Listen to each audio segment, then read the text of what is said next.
Oi, pessoal, tudo bem? Então, eu sou a professora Cíntia. Hoje nós vamos iniciar a parte da economia que fala sobre a macroeconomia. Então, nós estudamos, colocar aqui o nosso cursor, né? Até ontem nós estávamos estudando aí questões relativas à microeconomia. Então, nós falamos sobre pequenos mercados, falamos sobre demanda, oferta, como é que se comportavam os preços dependendo da estrutura de mercado. A partir de hoje, nós vamos falar sobre a macroeconomia, tá bom? Então, eu vou apresentar para vocês a definição da macroeconomia e vamos discutir um pouquinho mais a respeito. Então, vamos lá.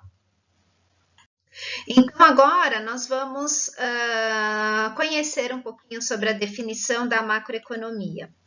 Entendemos então como macroeconomia a parte da economia que estuda como um todo, que estuda os grandes agregados. Esses grandes agregados, como eles se comportam, né, como eles são determinados. Então, nós estamos falando a respeito de renda, nós estamos falando a respeito de salário mínimo, nós estamos falando a respeito de emprego, de desemprego, de crescimento econômico, de desenvolvimento econômico e entre outros temas que nós abordaremos aí ao longo desse finalzinho de semestre.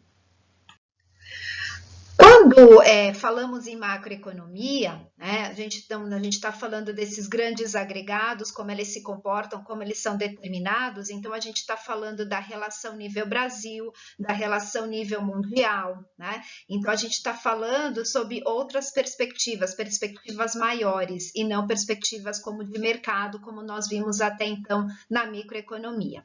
E existem objetivos claros dentro da macroeconomia. Dentre esses objetivos, a gente destaca, então, a estabilidade de preços, alto nível de emprego, distribuição de renda socialmente justa e crescimento econômico.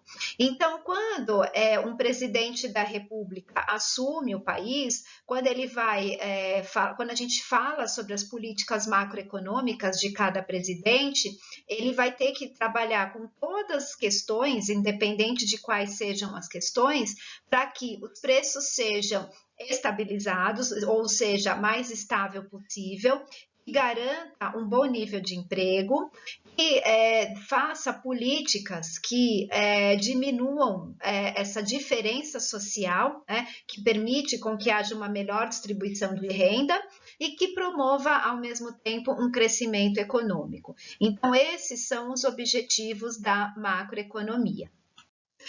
Como falaremos em nível de emprego, como falaremos em inflação, é importante a gente definir moeda. Claro que a gente vem trabalhando com esse conceito já faz algum tempo, né? A importância do preço, que é definido em moeda, enfim, mas agora a gente precisa só declarar que a moeda é um instrumento de troca, né?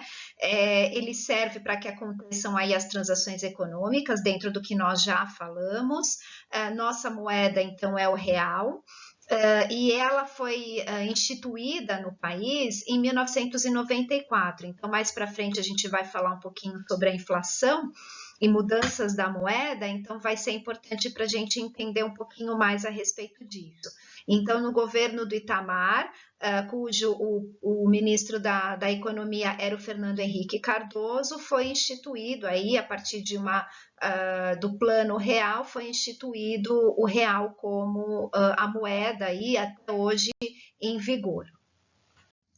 Então, falamos que a moeda, ela serve como é importante para que aconteçam as transações econômicas. Então, ela serve, então, como meio de troca, né? Um instrumento para que aconteçam as trocas. É um denominador comum monetário que possibilita e que sejam expressos em unidades monetárias, ou seja, o que nós falamos até então, os preços. Então, os preços são definidos em moeda. É uma reserva de valor, então a gente pode acumular riquezas em moeda. Então, eu tenho uma conta no banco com tantos R$1.000, com tantos milhões de reais, enfim, né? Serve para padrão, para pagamentos futuros, ou seja, para pagamentos definidos em contratos, definidos em prestações. Então, todos esses contratos, essas prestações são definidas, então, em moeda, né? E o preço, na verdade, que nós já falamos bastante dentro da microeconomia, ela representa o valor traduzido em moeda ou em dinheiro. Hoje em dia, falar em moeda, os tipos de moeda é muito engraçado, né? Porque, claro, a gente tem o dinheiro, a gente tem, né, que a gente chama de papel moeda, que está aqui, que é emitido pelo Banco Central. Nós temos a moeda, que é a moeda metálica, que também é emitido pelo Banco Central. No entanto, esses dois itens têm sido pouco utilizados ultimamente, né? A gente tem trabalhado bastante com transações econômicas, transferências econômicas, o próprio Pix, né, uma forma aí de pagamento que tem substituído a moeda. Então, hoje em dia, existem outras formas de se fazer essas compras, né? Então, essas transações, o Pix, outras formas de fazer os pagamentos, o cartão de crédito, né? Cartão de débito, que vem substituindo. Então, cada vez mais a gente tem usado menos dinheiro físico e menos moeda para as transações econômicas, né? Para que sejam feitas essas transações econômicas.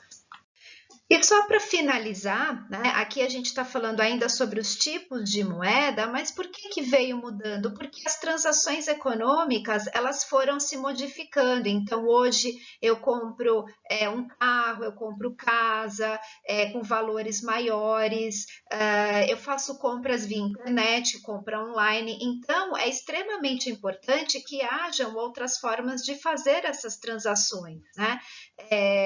Tem lugares, até coloquei aqui o uso do cheque, tem lugares que o cheque não é nem mais aceito, né, em função aí da sua possibilidade em falsificar. Então tem lugares que nem aceitam cheque, preferem aceitar o cartão mesmo pagando aí a taxa.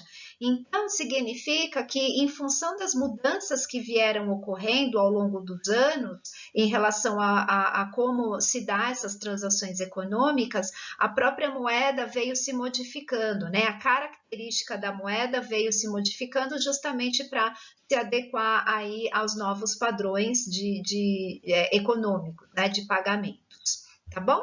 Então agora nós vamos estudar um pouquinho sobre a inflação. Vamos lá.